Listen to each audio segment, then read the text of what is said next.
Mimi naomba niseme ya kwamba nilijitoa muhanga kwa sababu nilihisi kutoka kwa ndani yangu Waislamu wanatakikana kukombolewa.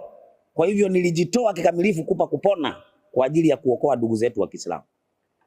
Lakini nilipokuja kugundua ya kwamba huku nyumbani kuna matatizo makubwa kuliko huko, ndio nikaamua wacha nife kwa kulikemea fundisho hili la utatu.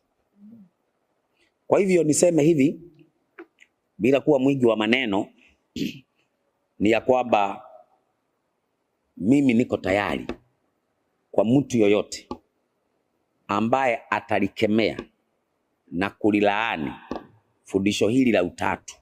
Mimi niko pamoja kupanda kwa jukwaa moja na yeye tulikemee fundisho hili la utatu, na nimempata huyu.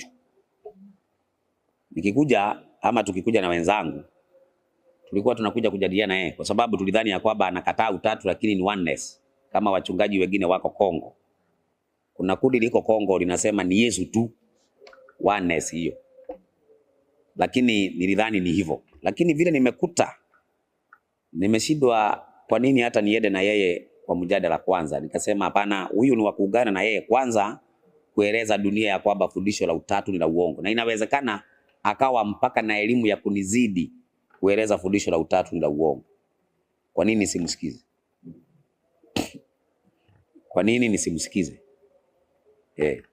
Nitamsikiza na nitaungana na yeye kama kuna material ambaye anahitaji ya kuongezea hoja zake. Material ambazo niko nazo nitaongezea. Na kama ana material za kuongezea katika somo hili pande ya kwangu, na mimi nitachukua ya kwake.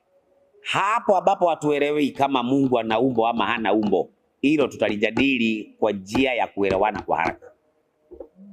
Kwa hivyo niseme ya kwamba Pastor, Mungu akubariki sana na Mungu akuongoze katika kujua kweli yote pamoja na mimi na wenzangu.